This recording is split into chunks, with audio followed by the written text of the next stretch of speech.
You're listening to Heritage Radio Network. HRN is food radio supported by you. Learn more at heritageradionetwork.org. Whether you're a chef or just love going to restaurants, you know the best ingredients are everything. Westholme is working with the land to create nature-led Australian Wagyu. Learn more at westholme.com.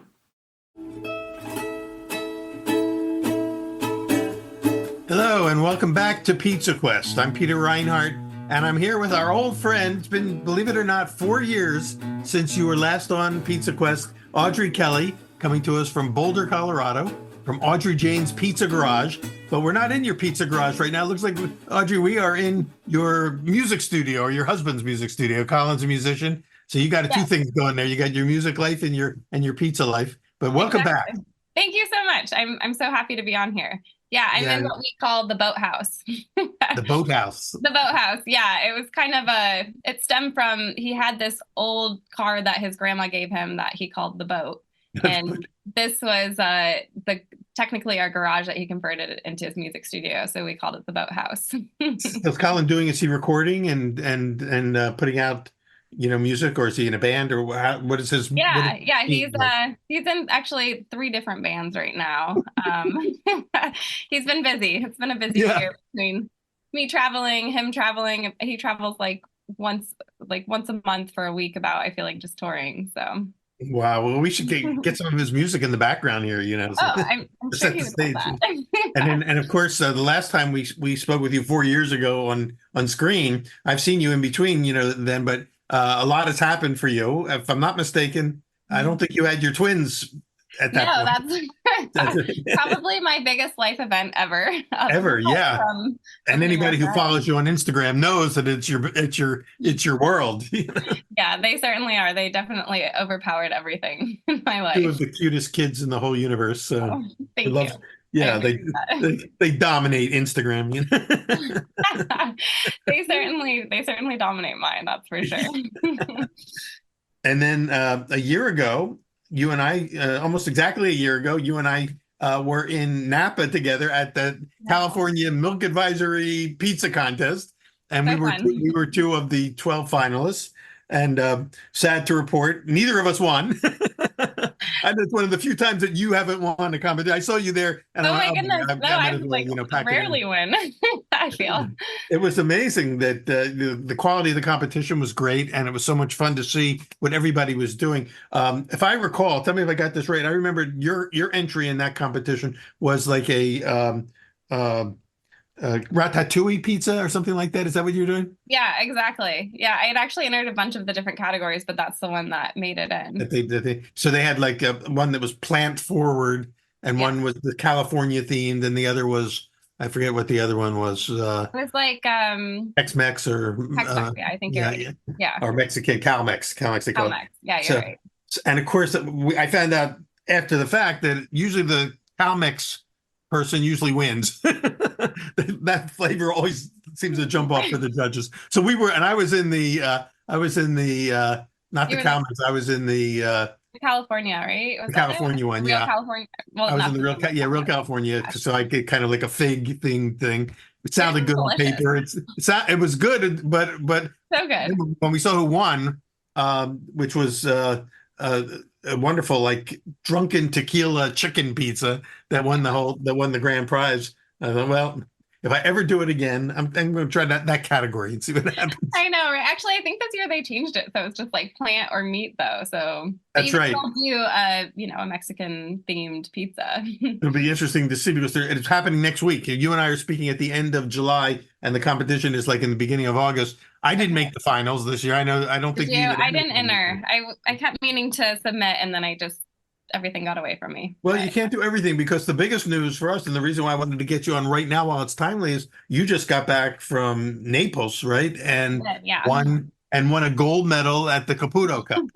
So let's talk about that for a little bit, because that's pretty cool. That's not easy to win.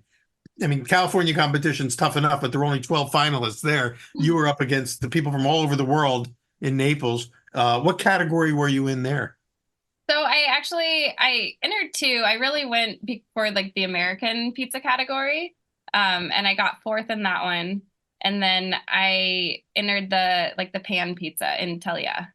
Oh, And wow. that's the one that I won, which, So yeah, that was one where you got the gold medal. I know. I think in the yeah, in the American style, we had Siler Chapman on recently, didn't he? Tyler, Win the gold in yeah. that? So you and Siler were representing the pizza champions, team in Yeah, and America. Lars was there and Uh, Leah, all your friends from the team. Nicole was there. Yeah, it was a bunch Unbelievable. of, it was a good group. What a contingent. It's like the Olympics for you guys. You should have sailed in on a ship or on a boat like they did at the Olympics last week. I know. I was just telling my husband, I was like, I don't know if you've watched any of the Olympics, but Shawn Johnson is there. She's a gymnast. And Yes. read something where it's like, it's been 16 years since she won her gold medal, and now she's going back and she has 3 kids. And I mean, I didn't think motherhood would change my perspective on things so much, but I was just like astounded. I can't even imagine like a sport like that. Your body changes so much, and that's And like full impact on your body. it's I unbelievable. was very But impressed Sean is no longer there. competing, right? Isn't she doing like commentary now? Oh, is that what she's there for? I don't think she's Oh, she's not competing. competing. Oh, No, okay. no, I no. misread But that. there are some gymnasts, who have had children and come back into Yeah. competition. And of Okay. course, Well, that makes a little more Serena sense. But I was blown Serena away when Williams was oh there, my and gosh. she was one of the grand marshals, Serena Williams, and of course she Oh went yeah. back to tennis after having her first child. I So mean, all of these athletes, they're so incredible. it's unbelievable. Yeah, yeah, Yeah. and so the Olympics have, of course, by the time people are hearing this conversation, the Olympics will be long over. Right. But we're Well, right I now already know only who in it day is. 3 of the Olympics, and I'm watching it. I love the Olympics, and so I've been Me watching too. gymnastics and track and field hasn't. They always save that till the end. That's kind of like the dessert at the end of the whole thing. Is that your favorite?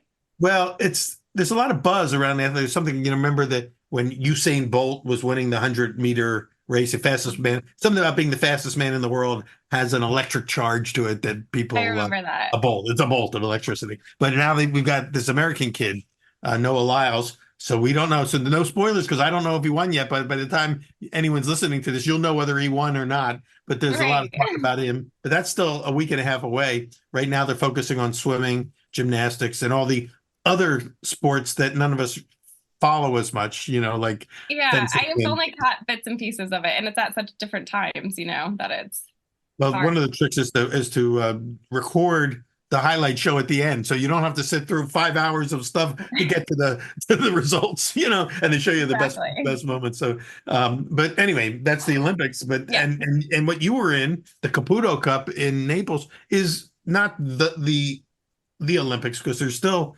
isn't there even a bigger world championship than that There's one? Or a was that couple. Yeah. Have you done any of the other competitions besides the one no? in no. I've only been more of I've been the commentator on the sideline usually, or a No, and judge. that's I get to be a great. judge. I haven't competed since I was doing bread competitions years ago. So Yeah. my entry last year in the California one was my first, and I was definitely out of shape when I got there. I realized I was out of my depth because It's definitely a different thing than just, your daily shop or whatever you do for work. The competitions yeah. it's a different feel. And it's interesting because I feel like each competition is so different from the others. Like the one in Vegas is so different from, the one in Parma and is in Naples. And I think they're all kind of starting to get a little more uniform. But years ago, I don't know, I felt like each competition you brought a little bit different of a of a game to it. And also you have different judges and they have different rules that they govern by, and you never know what Exactly. you're up against, especially when you're in a different country. Yeah, the Italians are, they organize things differently, the competitions run differently, but I think as more and more like Americans go there and the Italians come here, and it's not just Italians, it's people from all over the world. It's cool. I mean, I think that's one of my favorite things about competitions is just meeting new people and like seeing different people's styles and really just Yeah. like coming back inspired from kind of what you see. Well, in this country, the American pizza community has a very much of a fraternal, sense of community. There's a lot of sharing and generosity. Is it like that Yeah. when you're on the international stage? Are the Italians and whoever else shows up there, the French, whoever else is competing, are they as generous and open with their stuff, or is it kind of guarded secrets?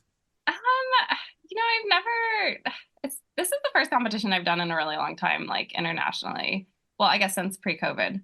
I'm trying to think back. I feel like it's a little different just because when you go, I've always gone with my team or like a group of people from America, and you kind of stick together and you make your dough together. And it's not like you don't interact with the other people, but you're not like making your pizza dough and everything with them. Yeah. But I do think if you like ask people questions, most people are open to giving advice or suggestions or letting you know kind of what they're doing. I'm guessing the one thing that's changed from, when you first were into competitions is that the Italian pizza folks are not looking down on the Americans the way they used to, with disdain and I in don't know. I feel so like there's a little bit of that. Like when I presented to the judges, like they were like, and she's American. yeah. They like it was very much, this is an American presenting a pizza. Yeah, so go easy on her, folks. No, I don't think that was it. It was kind of more just like they asked questions like, oh, where did you make your dough? Like, what is the flat, like what is the wheat? What is the process? And The judges ask you questions like that? You mean before they judge you? yeah. So in the international competitions, you present to a panel of judges. I guess kind of like we did at the cheese competition as well. Yeah. And they usually ask you questions, like like what kind of do you use direct method, indirect method? What kind of flour are you using? What your hydration is, like all that kind of stuff. I think they want to know kind of the method and the story behind the pizza. So they don't want to know it and also kind of feeling you out to see if you can articulate, Yeah, how you do it. All right. Yeah. Probably, did you actually make this dough, or did right. take it and make the pizza from somebody else, right? Well, which brings up an interesting question, because not only are you, representing the United States and have been in competition for a while, but you're also, kind of part of a whole new sector of the pizza scene, which is women in pizza. There's a whole group of you now that have organized and are becoming a major force within, the pizza world, a voice and represent a lot more than just making pizza. Yeah. And it's actually interesting because I feel like it's evolved so much since it was, this movement was conceived. Not that there haven't always been women in pizza and in the food industry, but I really think there's such a momentum with it. And I think it's, really had other women gravitate towards the field and put themselves out there. And even just in competitions, you see it. That being said, like when we were in Italy, do you know Christina Smith? She has State of Mind. Yeah. So I was Lars's wife. Yeah, so we were like hanging out in the competition area because she was competing there as well, and in our competition shirts. And somebody came up to us. He was Italian, not that that matters. But he was like questioning us, like, "Oh, you guys are competing?" Like he didn't think like because we were female. He was like, "You two, like pizzaiolas?" Yeah, interesting. He was like very interested, and I was still like, that perspective. Huh? And like, there's also women from your country competing too. We all have our stereotypes and stuff. For instance, when you said these Italian guys came up to me, my first thought was, well, did they come to hit on you or did they come to ask about your pizzas? No, he was curious why we were like if we were actually competing because we had our competition shirts on. And of course, and you mentioned Christina and Lars, husband and wife, both competing, both champions in their own right. Yeah, they both won. Like Christina won in AC a couple of years ago, I want to say. Right. Yeah. I can't and remember. Lars won. He's won a couple different places. Yeah, and he got second American and second in Pala in Naples just now. This time? So yeah, this time. So we got a lot of medals. It was like up on the podium. And then Leah got third in American as well. Leah Skirdo. Yeah. So it was a good showing. Wow, amazing showing. It's like I feel like we're in the Olympics again, I know. It's cool. Do they play the national anthem when you win the gold? They're like no, they played We Are the Champions. Okay. So the universal theme. Yeah, and I was kind of cracking up. I was like, they're playing like an American song for every person who walks up there, not just the Americans. Right. Yeah. Well, actually, is it We Are the Champions? Wasn't that Queen? Wasn't that a Queen song? I think so. So that's so believe it or not. So the Brits don't win any of these competitions, but they get their music played. Yeah. No, it's awesome. I mean, I love Italy. Like, if I didn't live in America, I would live in Italy. Like, I love the Italian people. Well, it's fabulous community. And I feel like the Caputo Cup, or the one in Naples, is actually like my favorite competition to do. Were there other countries besides the United States and Italy represented there? What other countries? Yeah, I think China was there, Japan, Wow. Germany, I think Switzerland. There were so many. They actually did like I don't want to say it was like a parade, but they did a thing in the beginning where all the countries came out. I want to say there were like 12 or 15 different countries. That's awesome. I It don't really is. quote me. You'd have to ask one of the And organizers, but and you mentioned Parma as in that part. Isn't Parma is that the World Championship event there, or was there another name for that one? yeah, so that's the other big one in Italy. And that one's even bigger. Like this one's pretty small compared to Parma. Like each uh, category in Parma has like hundreds of entries, I believe. wow. I mean, they actually hundreds of them actually show up and compete the day of. They don't have to pre-qualify or anything like that. I don't think so. No, honestly, somebody else asked me this. I'm not quite sure what the pre-qualifications are. I That's think it's pretty like that you have amazing. to own a pizzeria or not own one, but like work in one at least. So you have It's to be not like in the anyone can profession. still compete. You have to be a professional. When do they have that competition? That one's usually like right after Vegas in April. Oh, so the season's over now Yeah. like the what do you call it? The Grand Slam of pizza tournaments is ended for the Yeah. year, right? Because we used to have AC and now that's not happening this year. So That's right. That was the last one of the year because it was in October. But there's not going to be an Atlantic City Expo this year. right. It's going to be some other thing in Philadelphia in November, I think. But I don't know if there's going to be any competition there at all. I think Yeah, I it's don't more think so. yeah, it's PizzaCon. more I'm not pizza. really, Yeah, yeah, pizza time. I haven't quite researched what's going on there. I think it's like Yeah, more I keep seminars thinking and that when it's stuff. they because the information's coming out very slowly. I keep imagining when it's called PizzaCon, that it's going to be all these famous pizza makers standing there taking photos with people, and standing in front of a poster of themselves or something like that. And maybe well, then you better get over there. No, I but want to get that signed poster.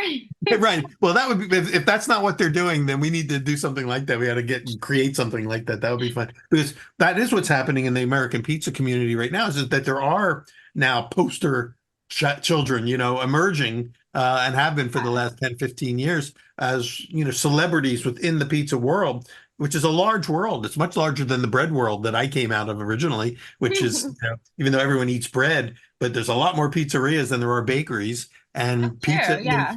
certainly having, it's at a peak moment in terms of national visibility. It's front page story whenever something happens in the pizza world. I know it's kind of cool. It's like Yeah. I always feel like we're in our own little bubble, but pizza is so universally loved that Yeah. people latch onto it. And it's a good time to be in pizza. And it's not too late for those of you who are listening or trying to decide whether to jump in or not. It's never too late if you can do it right. And what's new from when we first met years ago is that the training opportunities, the learning opportunities are there now through a number of pizza schools that exist. True. And again, these gatherings where there's classes and workshops going on all the time. Did you do some kind of a workshop at the last Pizza Expo? Yeah, I did a demo and then a panel. Yeah. Yeah. So speaking of panels, so back to the women in pizza. I went before because we've had a number of the other players within that I'll call growing niche within the pizza world. What's happening in the women in pizza movement? Are there new initiatives going on, and what's the purpose of that group? I think the main purpose is really just to highlight women in pizza and also, encourage others to be a part of the community and have, a space where they can reach out to other people, and ask questions and just feel more comfortable. I think the food industry in general is kind of intimidating to anyone just breaking into it. Like it's not an easy industry to be in. And especially as a female, I think it's gotten a little bit better, just the culture of it. But when I first started out, it wasn't it wasn't great. Like I Yeah, worked in some really like higher end restaurants in San Francisco before I worked in pizza. And it's intimidating. yeah, They were mostly male chefs running the restaurants, and it was, you either made it or you didn't, and they didn't go easy on you, I would say. right, and yeah, it's a brutal world. As anyone who watches The Bear or any of the other food Yeah, shows knows, it's it's it's funny. I just intense. started watching that. Yeah, hang on, it's going to be a wild ride. Yeah. And I mean, I also think it's like, I love the industry. I wouldn't be in it if I didn't. It's, there's so many great aspects. Like, it's where you work is your family. You're around them probably more than your own family if you're there all the time. But back to Women in Pizza, I really think it's just, it's, I don't want to say it's a safe space, because to me, the whole pizza community really is. Like, everybody, most of my mentors, are men. Like, Tony is my mentor, and he's been more encouraging than anyone, really. Yes. You know what I mean? Like, he never made me feel uncomfortable. He always pushed me to do more, and, supported me, as did so many other people in the industry. And he's always been a champion of women coming into the pizza world. I mean, he's absolutely supported so many, and is very ecumenical in that regard. If you want in, come on in. I think, and I think for me, the biggest purpose of Women in Pizza is, like, just getting it to, like, equal ground. So we get to a place where we don't have to distinguish between women in pizza and pizza makers, because really we're all the same. Like, so we shouldn't be called out just because we're women in pizza. We should be called out because of our accomplishments. And I think it takes something like this to get to that point, and anywhere in life, right? Yeah, but I think also having, gathering with kindred spirits who essentially, share the one thing you all share together in Women in Pizza is that you're all women, and you have a shared experience that the men can only imagine. They can't, they can't relate to it because they're not women. 100%. But there's a strength that and I think that's the most interesting thing about this movement, is that it's the women are getting organized and recognizing the power and strength within your midst to affect change, not just in, by supporting each other, but by doing things, making 100%. things happen. Yeah, I totally agree. So I'm guessing, I think I've heard, some things about some philanthropic work, some fun, things that you're doing supporting something wherever there's some needs. I don't know what the specific. We have to have Stephanie or I was going to say Stephanie and Alexandra are the ones who are. They're the ones that are really spearheaded this, and she's doing such a great job with it. Yeah, and we've had Alexandra on, but it's been a while. So, and every time I talking to somebody, the movement has moved on. It's like now a few months later, and new things are happening. In Northern Australia, there's a different approach to raising high-quality beef. Westholme looks after a sweeping stretch of territory from Brisbane to Darwin, with a climate as varied as the landscape.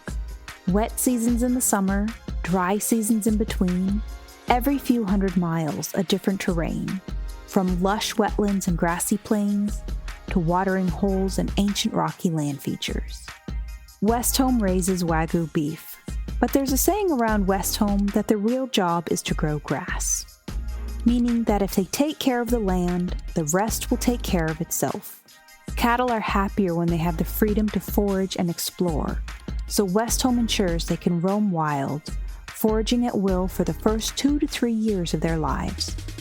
Their cows graze on native grasses like Mitchell grass, which is found only in Australia, along with dozens of other plants, herbs, and seasonal legumes. Westholme's team of rangeland experts and nature managers use a variety of tools to monitor and respond to the welfare of the environment, like satellites that assess grass health and on-the-ground research. The result is signature Australian Wagyu, built on a genetic lineage tracing back to Japan, imbued with the terroir of this changing landscape, and a flavor that complements every cuisine. Westholme believes that when nature leads, flavor follows. Learn more and experience the difference for yourself at westholme.com.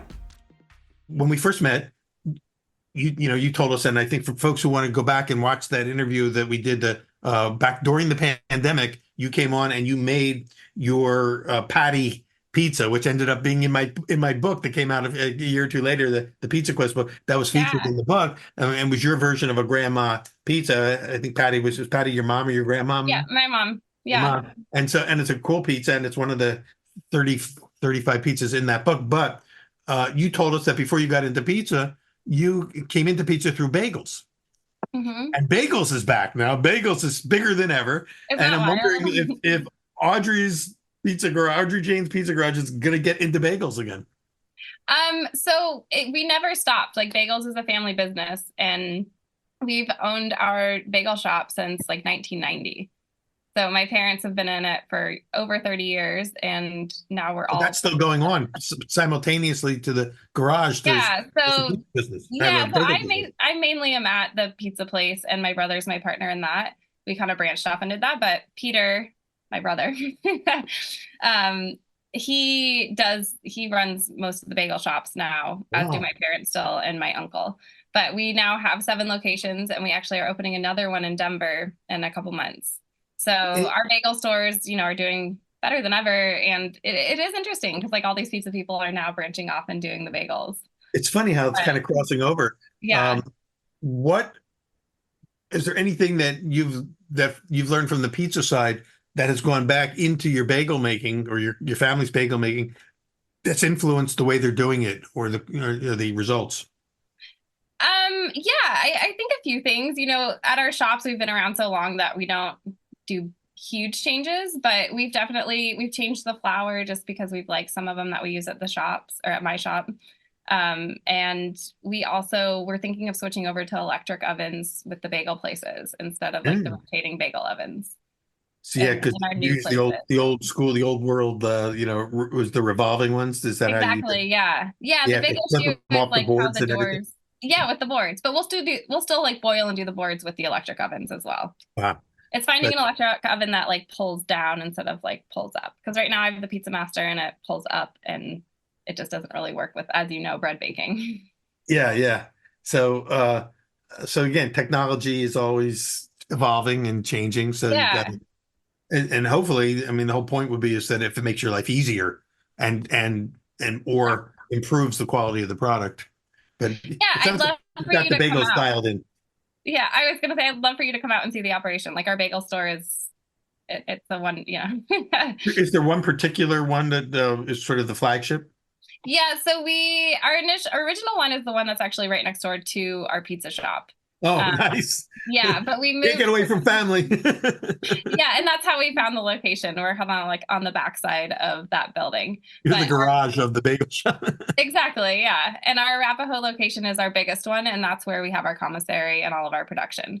And so we make all the Oh, dough there, and then we send it out every morning, well, middle of the night, really, at like 1 or 2 in the morning, yeah. to all the shops, and then they bake the bagels. They boil and bake them at each shop. Oh, But all the okay. dough production is in the commissary, and we actually moved our pizza dough production to the bagel shop last year. So the commissary is making your dough as well as the bagel dough.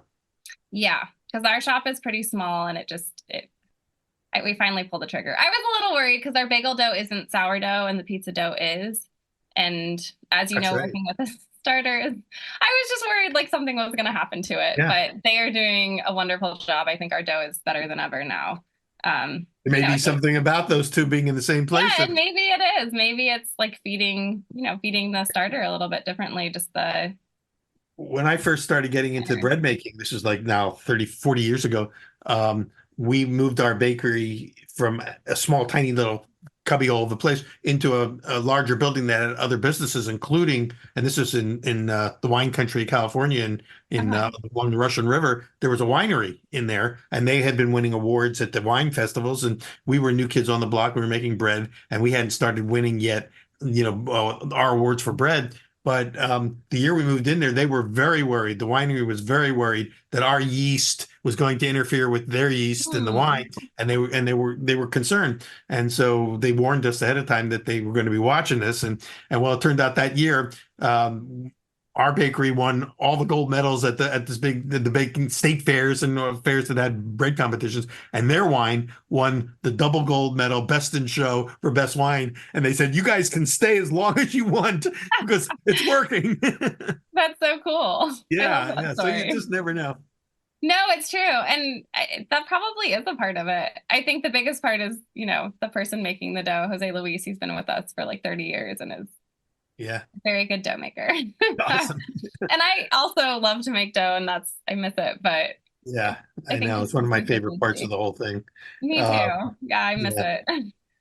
Okay, so before we run out of time, then tell us about the gold medal winning pizza that you made in the pan category. How do you say it? Altalia?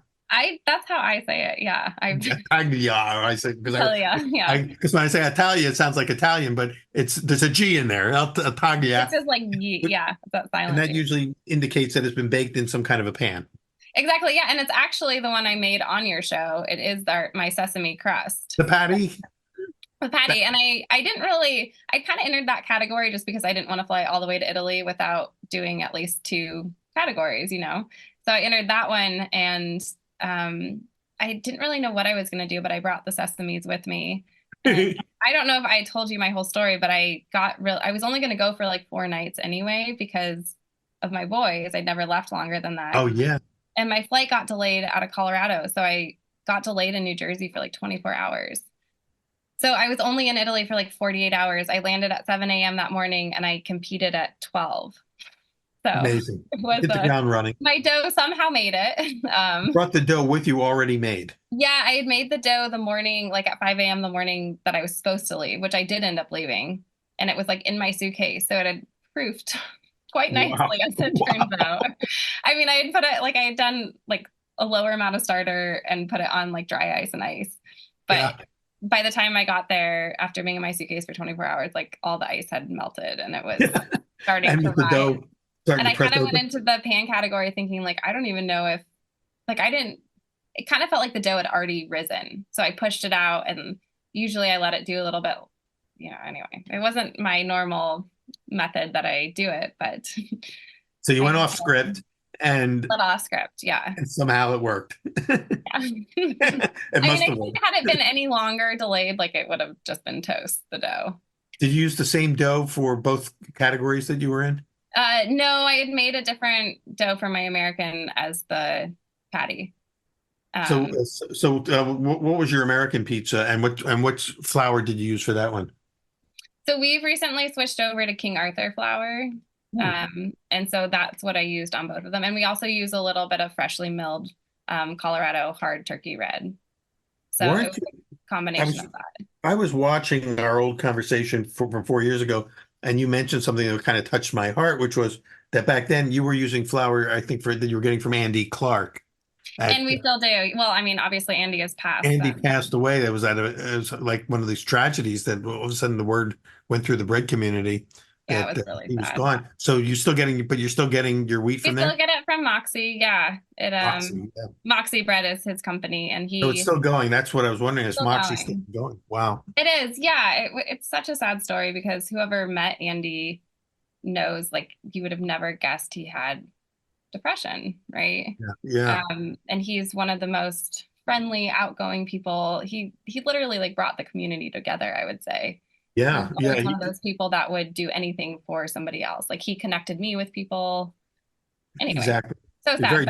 He was a very generous spirit. Very generous. That's a great way of putting it. Yeah. Yeah. But as far as I know, his wife has kept it because he has 3 sons, and I think she wants to keep it in case one of them wants to take it over one day. Wow. Well, going strong. I feel like I just got to get back out to Denver and Boulder and see you guys again because so much has happened since the last time I was there. Yeah, and Moxie is wonderful still. Their pastries and bread is, fabulous still, as is their flour. But there's also a lot of other really good bakeries. Some new, some I don't know if you've been to, but no, I haven't been in Denver since before the pandemic. So it's been a while. But it's always on my list. One of my favorite places to visit. So I'm hoping that I will be out there again soon. We'd love to have you. Actually, I recently was down in Colorado Springs, but I was on such a tight schedule that I couldn't. I didn't even come into. I flew into the Colorado Springs airport. I didn't even come to Denver. Oh wow! And I wish I had added one or two more days to the trip so I could have driven up and visited with you and everyone else. But that'd have been trip though. Yeah. Because Forno Bravo, who is our partners on the website, they're based in Colorado Springs. So I got to make some videos down there with them using their ovens. And they're showing up now on my Instagram page somehow. I don't know how all that works. They're managing all that. But anyone who's on Instagram will see these little snippets of little fun videos that we did. Oh, I'll have to check them out. I didn't Yeah, realize they were out of Colorado Springs. they are. That's where they're not made. The ovens are not made there. They're made in near Monterey in California, but the headquarters is there. Oh, And yeah. So I that's where didn't they're know based. that. Yeah, right at the base of Pikes Peak. Very cool. Oh, I'll have Yeah, to go down to check that out too. yeah. See, there's a lot going on out where you live. Yeah, I mean, I used to go to Colorado Springs more. That's actually where I was born. Oh, no kidding. And we lived there for a while when I was really little, but it's gorgeous down there. Yeah, it's very nice. Next time I go, I want to budget in an extra day. I want to go back to what's it called, the Garden of the Gods, The Garden of the Gods, yeah. that incredible park that's there. So much going on.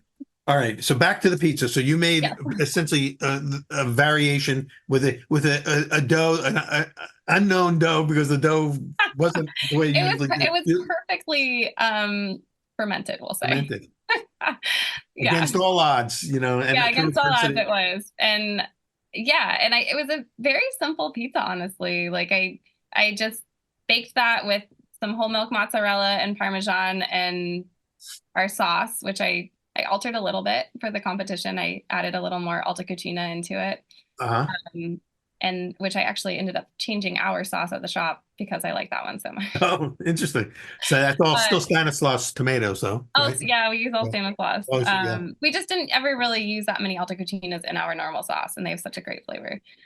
Anyway, which is another great part of competition is good. That's right. Yeah. We didn't change it that much. Like probably if you didn't have the pizza every day, you wouldn't know that there was any difference. But anyway, so I did that, and then I did this amazing stracciatella and just basil and some Sicilian oregano. Like it was a very simple pizza and extra virgin olive oil.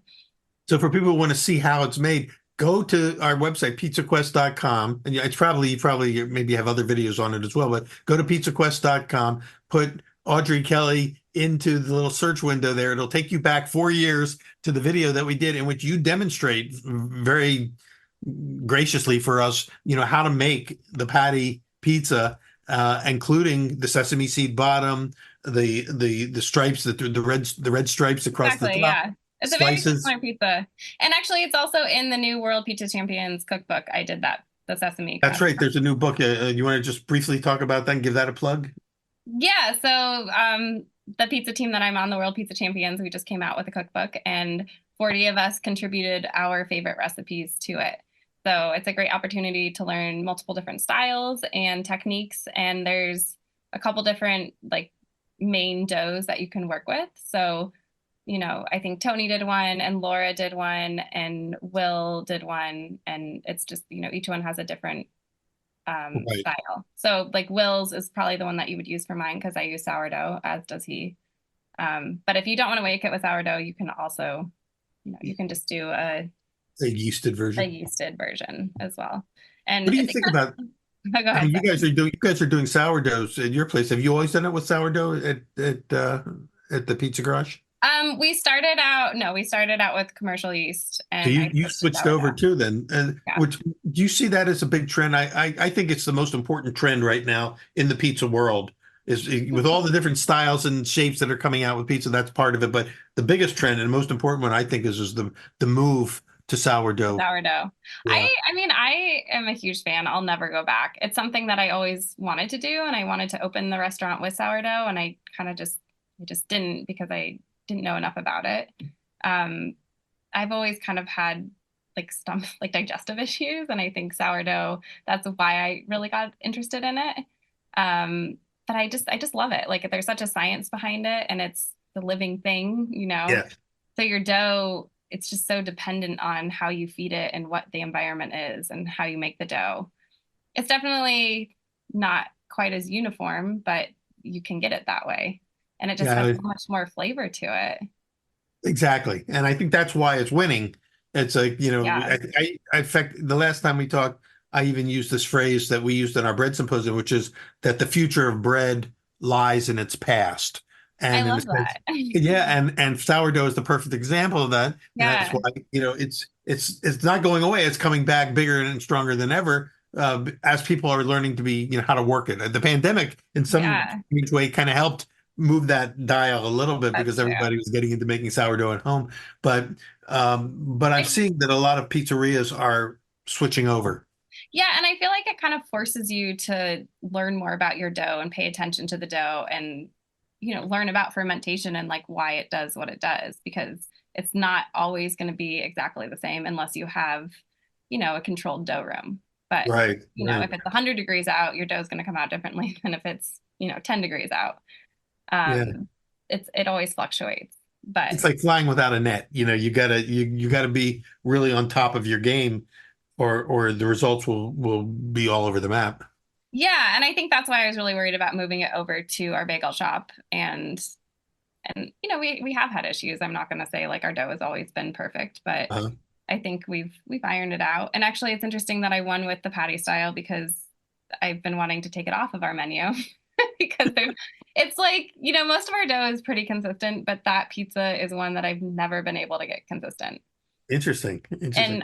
I finally, the last couple of weeks, we've dialed it in. Like we now par bake it, which I think the pizza, I know it's on your show, but I We think talked about that, the, yeah, but it you were tastes the you were best, thinking about not it. par baked to me. Like I think it tastes the best if you just top it and put it in.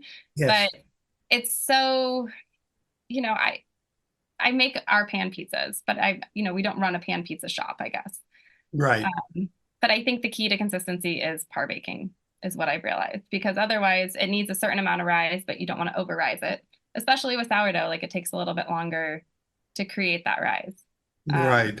So a lot of, I've got an incredible team, but if somebody ordered a patty and the dough wasn't risen, they would just still top it and put it in the oven. And then you have just a very doughy, gummy pizza. Well, are you making your sourdough 100% pure sourdough, or are you spiking it with a little bit of commercial yeast? Ours is 100% sourdough. See, that's Um, one of the decisions people have to make. yeah, I'm going to be doing a sourdough course at Pizza University in October. I love So for that. anyone who's listening who's interested in this, go to pizzauniversity.org website, and it'll give you the dates and all that information. But the point is that we'll be teaching both styles. Yeah.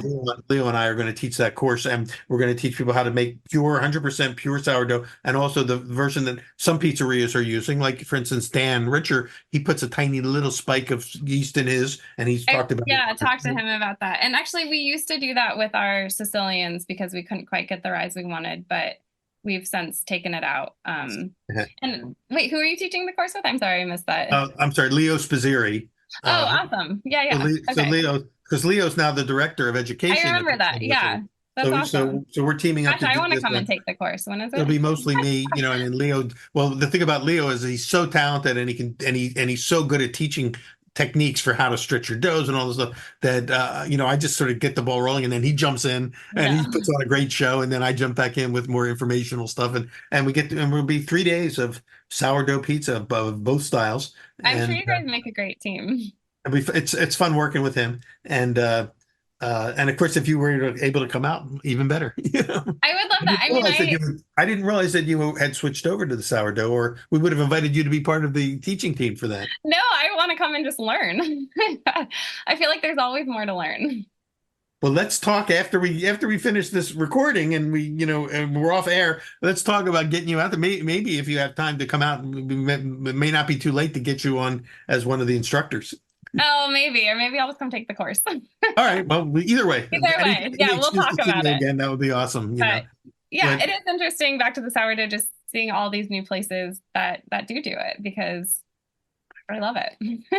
are you getting requests from people to come and help them, people that want to make that switch over, to come and either consult or guide them, or just free advice or anything, to help them make that change? Yeah, I've definitely got some inquiries on Instagram, people just like asking questions, and I'm more than happy to share whatever, I can help them with. My husband and I actually did like some consulting pre babies, I would say.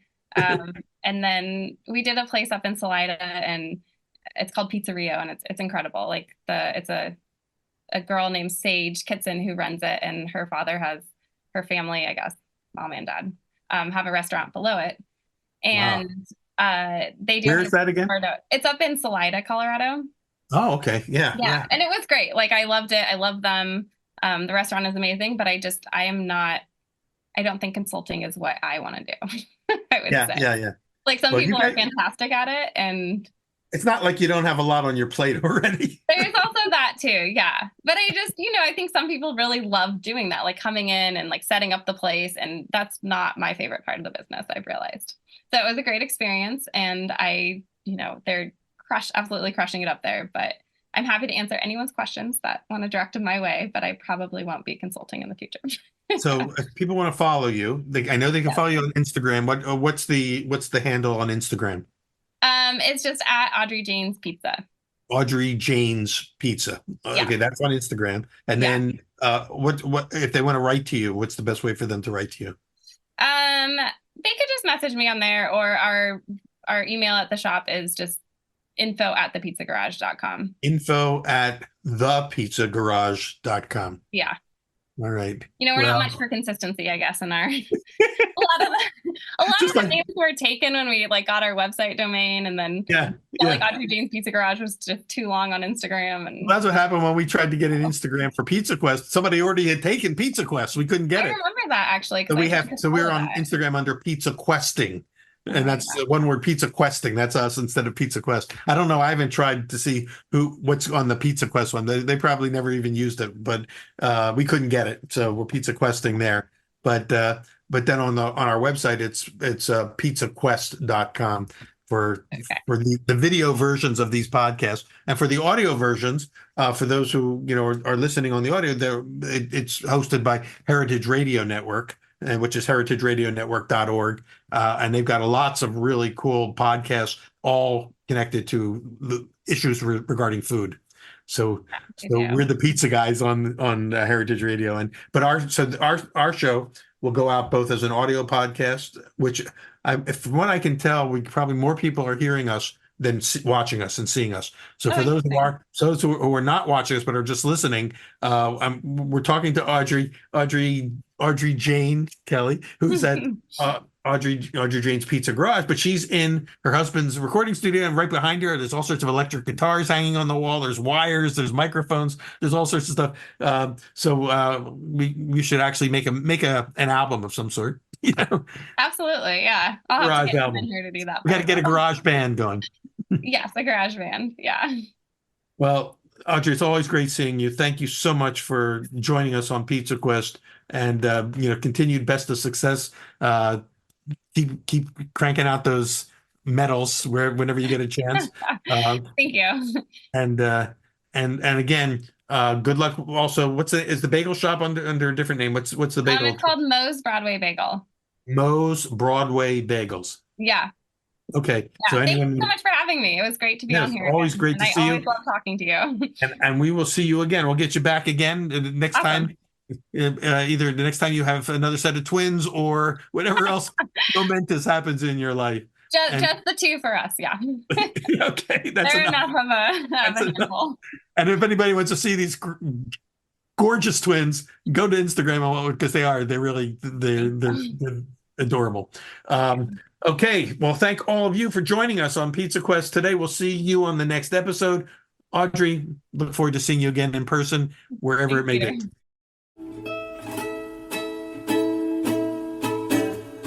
Pizza Quest is powered by Simplecast. Thanks for listening to Heritage Radio Network, food radio supported by you. Keep in touch at heritageradionetwork.org/subscribe.